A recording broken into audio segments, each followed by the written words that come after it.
वॾे वज़ीर मुराद अली शाह जी सदारत में बेनज़ीर मज़दूर कार्ड के हवाले सां लेबर खाते जो इजलास थियो आहे। सिंध हुकूमत 8,50,000 बेनज़ीर मज़दूर कार्ड नादरा खां जारी कराए रही आहे। वॾे वज़ीर खे आगाही ॾिनी वई। हेल ताईं 1.5 लख बेनज़ीर मज़दूर कार्ड जारी थिया आहिनि, जेके तमामु घटि आहिनि। मुराद अली शाह जी जो चवणु आहे 2.5 लख बेनज़ीर मज़दूर कार्ड जून ताईं जारी थी वेंदा।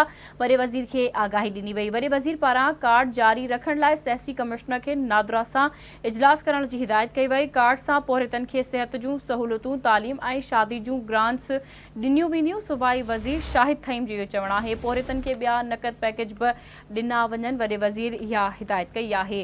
पोरितनि लाइ नंढे कर्ज़ जो मंसूबो बि तयारु कयो वञे। नंढा कर्ज़ बेनज़ीर मज़दूर कार्ड ज़रिए ॾिना वञनि। मुराद अली शाह जी जो चवणु आहे।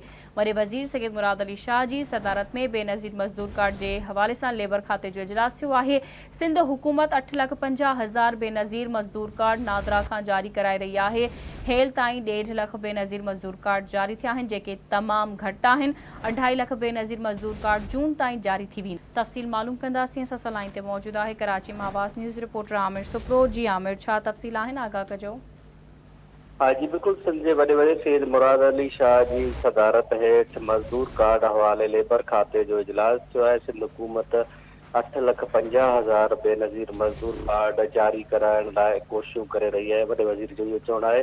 वॾे वज़ीर इहो बि चयो आहे त हिनमहिल ताईं 1.5 लख बेनज़ीर मज़दूर कार्ड पिणु जारी कया विया आहिनि, जेकी तमामु घटि आहिनि। 2.5 लख बेनज़ीर मज़दूर कार्ड जेके आहिनि उहे हिनमहिल ताईं जारी थी चुका आहिनि। वॾे वज़ीर इहो बि चयो आहे त कार्ड जारी करण लाइ लेबर जो जेको सेक्रेटरी आहे कमिश्नर नादरा सां इजलास करे उन खां मालूमात वठे। ॿिए तरफ़ वॾे वज़ीर इहो बि चयो आहे त कार्डनि सां पोरियतुनि खे सिहत जूं सहूलियतूं, तालीम ऐं शादी जा ग्रांट्स ॾिना वेंदा। वॾे वज़ीर इहो बि चयो आहे त पोरियतुनि खे ॿिया नक़द पैकेज जेके आहिनि पिणु ॾिना वेंदा।